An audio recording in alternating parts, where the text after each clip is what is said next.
Now, when I'm explaining science, I like to break things down very simple and use analogies and that sort of stuff, because I feel like, especially when I go and teach science to the children, I want to make sure that they really get it and understand it. Now, through me understanding science, I found that the best way to understand science is to break down the language that they use. Yeah? Scientists, they like to use language. They've got like a jargon that they use. And that jargon, everyone who's a scientist understands it. And if you're not a scientist, you just won't get it. Yeah? But it's not just scientists that do that. Every industry has people who are in the know. They have their own jargon. And if you're not in the know, then you're not going to know what they're talking about. Like two plumbers could be in your house and they're talking to you about your bathroom and you wouldn't have a clue what they're saying. But they're talking in their jargon, their plumber jargon, yeah? And they're not going to tell you what they say because that's what keeps it powerful. That's what keeps it within the industry. They have their jargon. Electricians, they have their jargon. Doctors have their jargon. And scientists have their jargon. So when you're trying to understand science, it's about understanding the words, understanding the language. And that being said, it's not just scientists and doctors that do this. We do it as well as black people. Our culture, you could argue, is our jargon. Our culture. Two black people could be talking to each other and someone who's not black wouldn't understand what they're saying. They're speaking English though. But because we're talking in our culture, in our jargon, people don't understand it. The only way they do is if we tell them. For example, a lot of the young people right now, they're into grime and drill. That's like the most popular music in the UK right now. I'm going to show you a video from a grime artist. His name is So Large. That's his name. So Large, yeah? Now for the people who don't like grime, don't worry, it's only for a minute. But all I want you to do, whilst you're listening to this grime tune, is just tell me what he's saying. Just tell me what he's saying, yeah? All right? So listen carefully.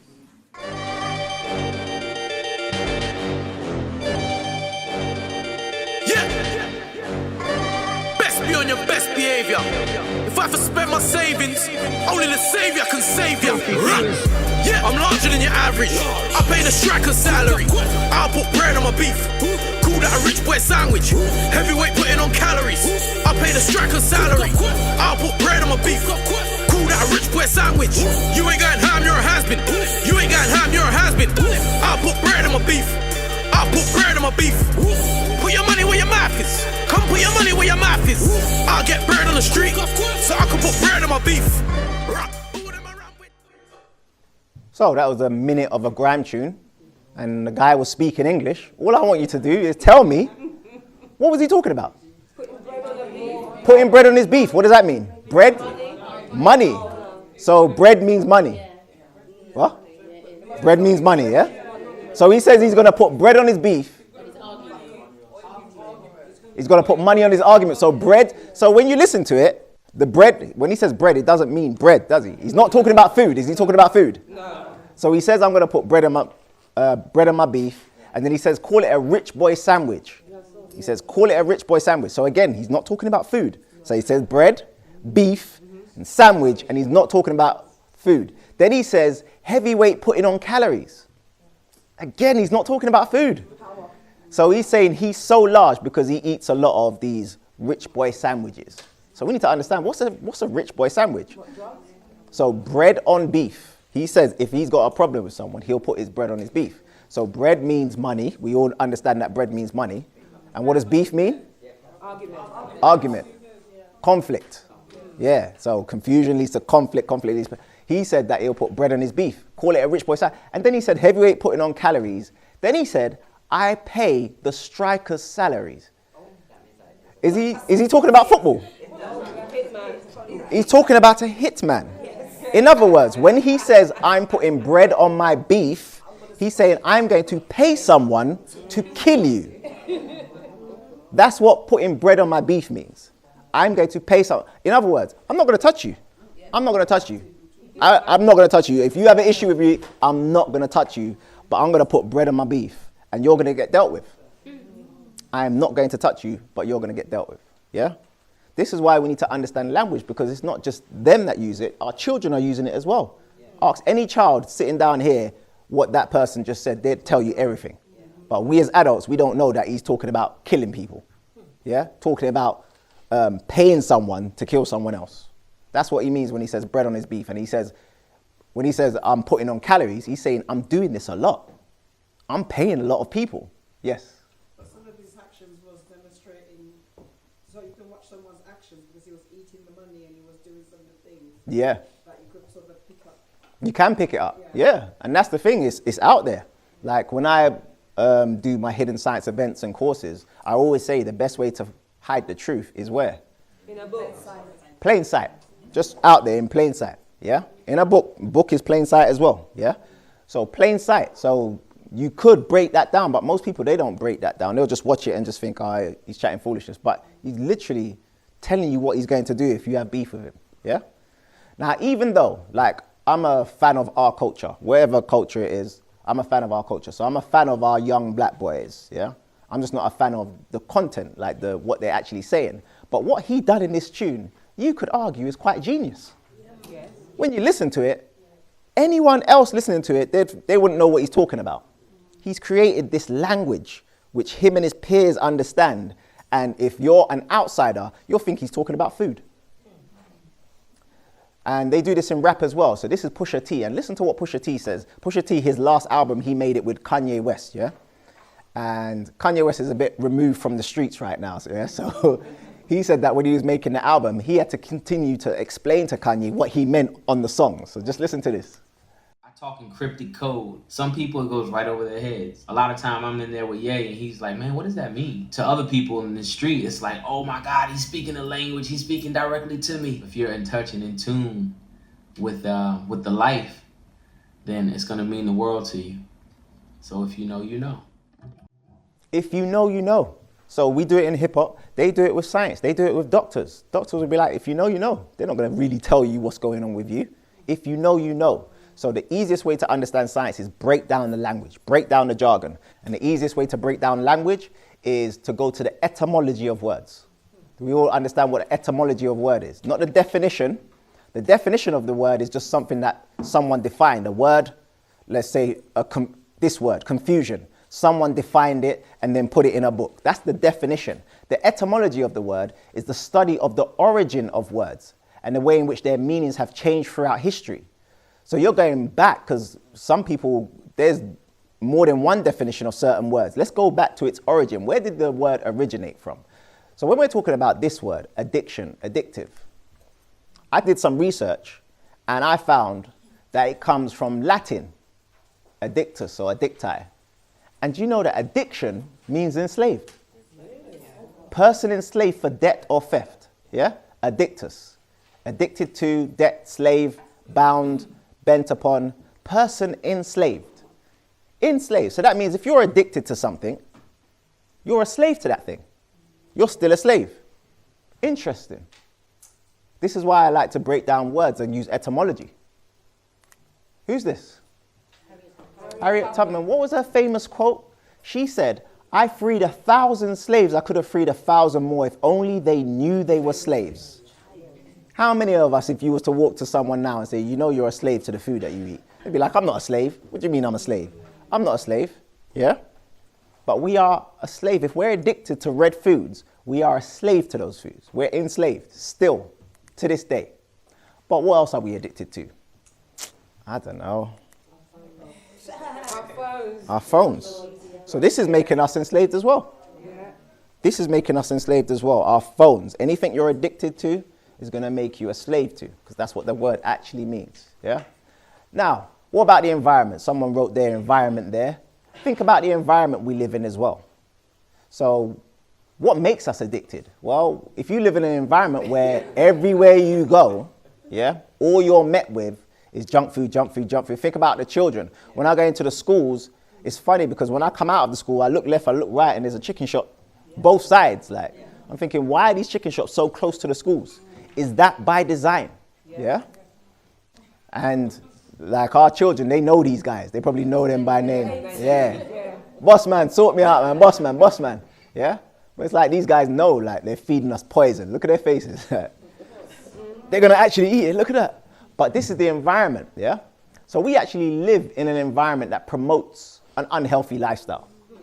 We live in an environment that promotes obesity. So who remembers when this came out? Coca-Cola did this. Share a Coke with your friend, and then the Coca-Cola bottles had people's names on it, and people were rushing to buy the Coca-Cola with their name on it. And then black people were upset when they couldn't find their name on it. Like, absolute foolishness. Yeah? But this is the environment that we live in. Everywhere you look, you're getting an advertisement for something that's unhealthy, something that's high in fat, sugar, salt. Yeah? Please, phones on silent. Everywhere you go, look at this. When you're going to a checkout, as you're checking out, what do you see on either side? Sweets, chocolates, and it's at whose eye line? The children's eye line, because they know once you get there, yeah, they're just going to pester you, and you're right there to check out. All right, go on, pick it up, and you'll buy it. Yeah, you're sitting down at a bus stop. You can't get away from this stuff. Yeah, this is the environment that we live in. It's got so bad that they've got a technical term for it, and they call it an obesogenic environment. An obesogenic environment is an environment that promotes obesity, an environment that promotes an unhealthy lifestyle. That's the environment that we live in, yeah? And this environment is powerful. Like, again, I like to use analogies. I call the environment so large. In other words, the environment goes around putting bread on its beef. The environment the environment's not touching us, but it's killing us. Yeah? So this is the environment, the obesogenic environment. And this is how powerful the environment is. Even when we're trying to promote obesity and promote the dangers of obesity. This was by Cancer Research. They had an ad where they were trying to promote the dangers of childhood obesity. Watch this.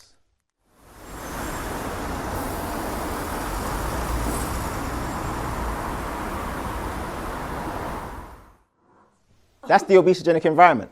Like, yeah, whatever. Back to this. Yeah? That's how powerful the environment is. Even when you're trying to promote it like something healthy, they're like, nah, man, we'll take over. All right. So when it comes to the children now, this is all I see when I'm in the schools. Yeah. Their addictions, the food, they're not exercising anymore. They're always on their phones. Like, this is the obesogenic environment. Yeah?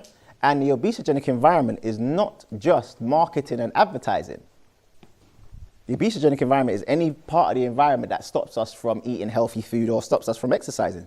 So you could argue that these things are part of the obesogenic environment because they're stopping the children from doing what they're supposed to be doing. Yeah, exactly. You should be looking at a book as opposed to looking at your phone. So this is part of the obesogenic environment. And because a lot of us, when we think of obesity, we'll think of the individual. So if you was to split this up into two, you could argue this is the individual, and this is the environment. Now, a lot of us, when I go into the schools and I'm talking to the children about childhood obesity, I'm talking to the teachers always say to me, why are you telling us this stuff? We know this stuff already. You need to be talking to the parents. It's the parents' fault that the child is overweight. It's the parents' fault that the child is obese. Well, the parent obviously has a responsibility, but look what the child is up against. The child is up against all of this stuff and this stuff as well, the environment as well. So we can't just blame the parent when the environment... Teachers are in the position where they can teach these things as well. So Exactly. Yeah. So how is this environment affecting us? Well, these are statistics from who? World Health Organization. And according to the World Health Organization, 1 in 3 children are overweight or obese. 1 in 3 children in the UK are overweight or obese. That's a staggering number. Yeah. Now, when it goes to the adults now, when these children grow up, do you reckon that number gets better or worse? Worse. So for adults, 2/3 of adults in the UK are overweight or obese. This is coming from World Health Organization, yeah? And look at this. This was from BBC News. UK most overweight country in Western Europe. So we're the best. We're winning. we're top of the top, yeah? All right, so the obesogenic environment. Now this is in your notes on page 3. The obesogenic environment accounts for the wider influences on health and weight, requiring a move away from a more traditional understanding of obesity as primarily a self-determined state. So we need to start rethinking obesity as a normal response to essentially an abnormal environment. So I've written there on the board, the more you live in an abnormal environment, that should say, the more you'll think it's normal. So the more you live in an abnormal environment, the more you'll start to think it's normal.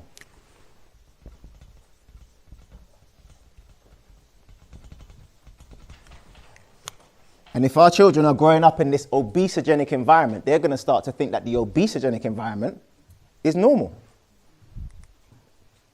So Scott there, the longer you live in an abnormal environment, the more you'll start thinking it's normal. Now again, when I'm studying science and I'm teaching it to children, yes. Exactly. Well, going back to the children, what do they do every day after school? They eat chicken and chips. They eat fried chicken. That is abnormal to eat fried chicken every day. But because the children have grown up in this abnormal environment, they think it's normal to leave school and go get fried chicken. It's normal for them. It will actually be odd for them not to do it. Not to get fried chicken with their friends and go to the chicken shop and socialize in that. That just wouldn't make sense for them. So the fact that they're eating all of these red foods, the red foods now become the normal and the green foods become the abnormal. Now, here's an analogy. If you had a fish in a fishbowl and the fish was sick, what would you do? Would you treat the fish or would you change the water? Change the water. Change the water. Logic would say you should change the water because the fish is only going to be as healthy as the water is swimming in, because the water becomes its environment. Yeah? So if the fish is sick, we need to look at the water. But we live in a society that does what if the fish is sick? Treats the fish. If you're sick, what are we going to do? We're going to give you medication. That's treating the fish. If you're sick, what are we going to do? We're going to give you surgery. That's treating the fish. We're not looking at the environment. We're not looking at any of this stuff. We go straight to the individual. It's the individual's fault. But what about the environment that they're living in? Yeah? So if the fish is sick, you should change the water. Yeah? Now, you could think about this in your own mini environments. So the macro environment, you might think to yourself, well, I'm not in control of the macro environment. But what about the mini environments? What environments are you in control of? Well, what about at home? You're in control of that environment. You're in control of what you put in your fridge. At school, that's a mini environment for your children. So that's the reason why I teach the teachers, because they're in control of that environment. And then at work as well. Me, I work at this university. So this is like a mini environment for me. So I wanted to find out if this university, LSBU, was obesogenic. So that was my question. How obesogenic is LSBU? So I started to go around the university, take pictures, and this is what I found. So when you go into the canteen, they have this. This is like looks like a healthy food stall, and it's selling vegetables. It does sell fruits as well, like a salad bar. So if we go back to our red, amber, green, what would this be? A mixture. Red and green. All three. Red, amber, green. Well, if they're serving more salads than anything, then it's green. And then when you're checking out, so we're still in the canteen now. When you're going to check out, you've got a variety of fruits, but then it's right next to sweets. So it's giving you the choice. Like, it's up to you, red or green. It's giving you the choice, like, yeah? So, yeah, and chances are most people will choose the sweets. Now, I found this in the canteen as well. So this is organic teas. So it's got organic green tea there, organic lemon and ginger tea, organic teas. So I was like, okay, cool. But then, do you know where I found this? I found this hidden behind this machine here. Do you know what that machine is? No. Slush machine.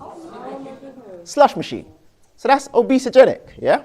All right, they also have something called the Campus Express. It's like a mini canteen. Let's look inside the Campus Express.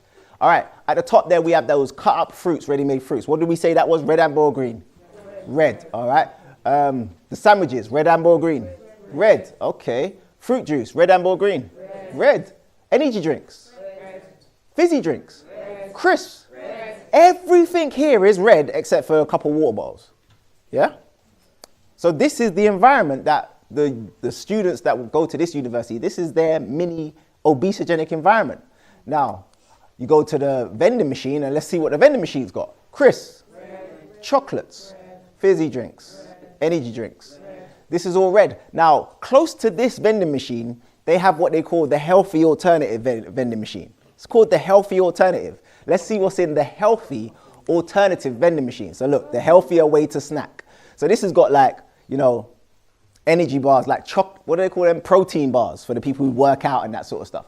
So it's got crisps, so healthy crisps, but you guys said that crisps were red. But then it's got these protein bars. What would protein bars be? Sugar and chocolate. So that would be red, amber, or green? Red. Then it's got fruit juice. What's that? Red. And then it's got energy drinks. Red. So the only thing in here that's not red is these water bottles. So the only difference between this one and this one is this one's got more water bottles. Like this one's only got 2. That's the only difference between the two. Yeah. So it gets to the point where health becomes confusing, because how is this the healthier alternative? So when I go into schools, I like to explain to children what health is. So when they ask me, what is health? I'd like to give them like a easy definition for them to understand. Now, if you go online and you type in what is health, you'll find various definitions, but the one that always comes up is this one. A state of complete physical, mental, and social well-being, not merely the absence of disease or infirmity. Has anyone heard of that definition before? It's a very old definition. They use it in the NHS, they use it in the fitness manuals, they use it everywhere, yeah? This is like the definition in the UK, yeah? Who was it by? Guess who? World Health Organization. When did 1948. That's when it was founded. So that's when they came out with it, and they haven't changed the definition since, yeah? Now again, I like to keep things simple. So when I'm in the schools, if a child was to ask me, Leon, what is health? I'm supposed to say to the child, good question, Johnny. Let me tell you. Health is a state of complete physical, mental, and social well-being. Wait, I haven't finished. Not merely the absence of disease or infirmity. Now do you understand health? No, that's not a very easy definition to understand, yeah? So I went back online, I tried to find like an easier definition that I could use in the schools, something that just makes sense to them as soon as they hear it, makes sense to everyone. I was searching, and then I found one. And I found it very simple and easy to understand. And here's the definition. Health is energy. Simple and plain and simple. If you don't have any energy, you don't have health. Health is energy. Very simple to understand. And I can use this in the schools. I could use this in the colleges. I can use it in the universities, yeah? Now, the person who came up with this definition, like if you haven't heard of this person, you need to get to know this person. Like, I'm glad I found out about them. The person who I got this definition from, his name is Leo Marshall. It's me. So why do I say health is energy? Well, if you were to look inside of your body, remember I said your body's made of atoms. Atoms create molecules. Molecules create cells. So your body is just made up of trillions and trillions of cells. You've got muscle cells, heart cells, lung cells, pancreas cells, nerve cells. All living cells need energy to stay alive. Every single one of them need energy to stay alive. So when I go into the schools, I like to get the children to shout it like health equals, and they'll say energy. But then some smart child might say, but what's energy? And instead of me breaking it down like Albert Einstein, like energy equals MC squared, like, because that's all energy is really. It is all about vibrations. However, just to make it even easier for the children to understand, instead of saying energy is about vibrational frequencies and about electromagnetism and that sort of stuff, to make it even more easy than that, health equals energy, and energy equals movement. Because if something vibrates, it's moving.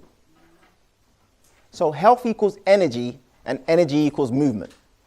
That means if you're not moving, there's no way you're going to be healthy.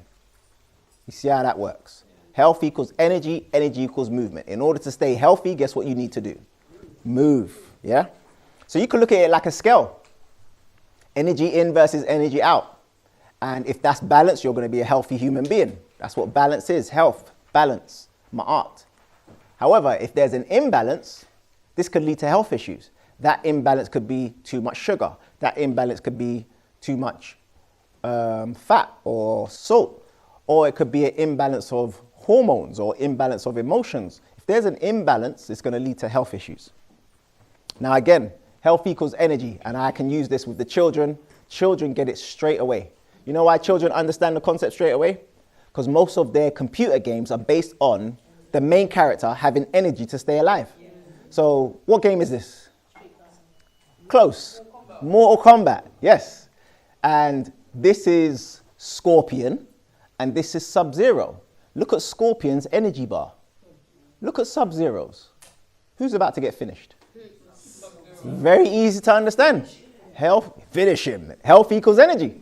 Yeah? The children get this concept straight away.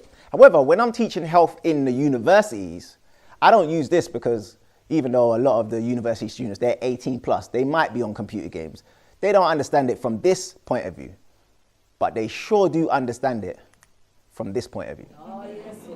Trust me, they understand it from this point of view. So if health equals energy, it's just like the energy on your phone. When the energy on your phone is low, what do? We want to charge it up. We want to run around charging it up, yeah? Like when I'm lecturing in bigger lecture theatres than this, like people will literally stop my lecture to try and find a plug to plug in. If the only plug in the lecture theatre is behind me, I'll see a student coming down the stairs. I'm like, where you going? Oh, no, I've got to plug my phone in. Sorry.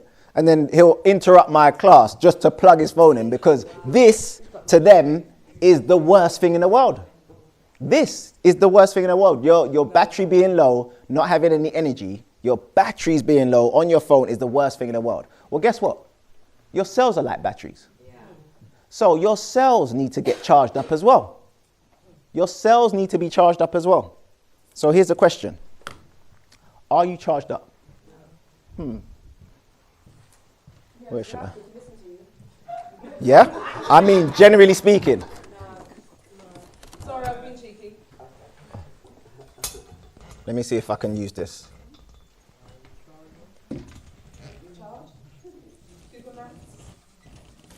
Or maybe not.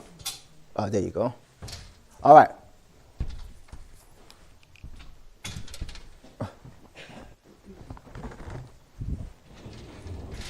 Oh, it's got writing on it. I'll just use this instead. If I was to ask you, are you charged up? Or what charges you up?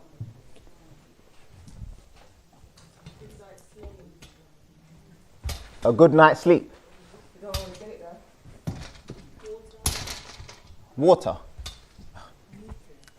So I heard sleep. Water. What else? Food. Food. Okay. Food. Outside. Outside. Sun. Exercise.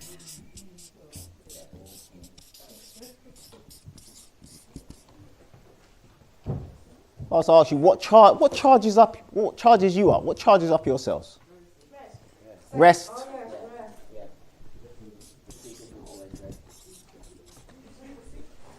Okay. Meditation. We got sun there. Okay. Meditation. Music. Other people. And yes, sex. Laughter. Okay, keep that in mind. So, this is what charges you guys up. I hope everyone can see that. This is what you have said charges you up. This is what charges up your cells, yeah? Now, so, if your cells are just like the cells on your phone and they need charging up, we need to ask ourselves, where do we get our energy from? Well, this is where you guys say you get your energy from. This is what charges you up.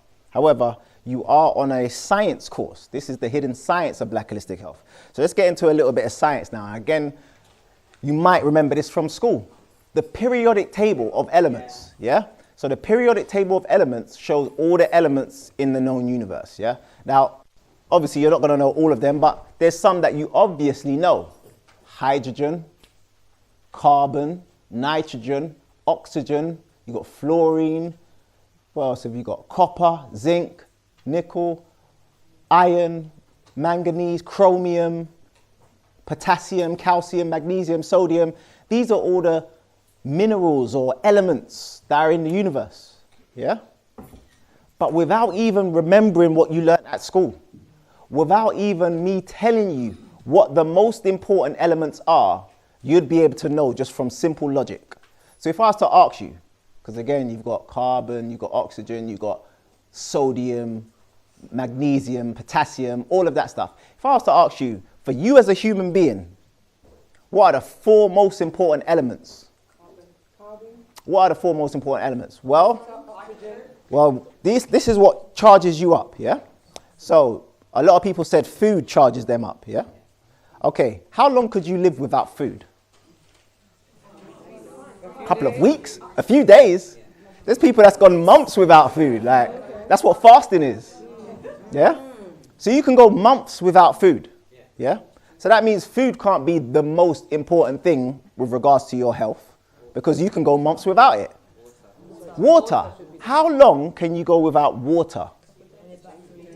About 3 days. About 3 days? Yeah? A week without water?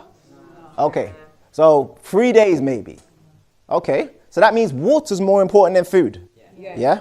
Water becomes more important than food. All right. How long can you go without oxygen? How long? Minutes? Seconds maybe. Yeah?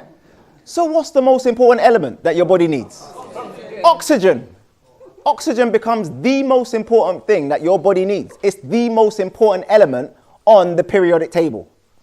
You don't even need to know all the others. You know the most important one is oxygen, because without oxygen, you can't survive seconds. You can survive minutes without water or days without water. You can survive months without food. You can't survive seconds without oxygen. So oxygen becomes the most important element on the periodic table for you as a human being with regards to your health and charging you up. What's number 2? Water. So that means that hydrogen becomes the second most important element, because hydrogen plus oxygen equals water. Water is H2O, yeah? H2O. 2 hydrogens, 1 oxygen. So you now know the most important element is oxygen. That's just from simple logic. And then hydrogen. So you've got something to breathe, because breathing becomes the most important thing, because you need to breathe to stay alive and be energized. So that's why people said being outside, yeah? Now you've got something to drink. There's your water. Then you just need something to eat now. So what would be the third most important element? Yeah, what element would that be? Carbon. Because when you add carbon to hydrogen and oxygen, what do you get? CHO. That's your carbohydrates. There's carbohydrates, CHO, carbohydrates. And we breathe carbon dioxide out. Yeah. So oxygen becomes the most important. Hydrogen, second, because we need water. Then we need to eat. This is our fruits and vegetables. This is our plants. Yeah. Carbon. And then lastly, now this one might be hard, but lastly, the last most important element is, they say we need protein. Well, in order to have protein, you just need to add nitrogen to those 3. And now you've got protein. So when you add nitrogen to carbon, hydrogen, and oxygen, it creates a protein or an amino acid.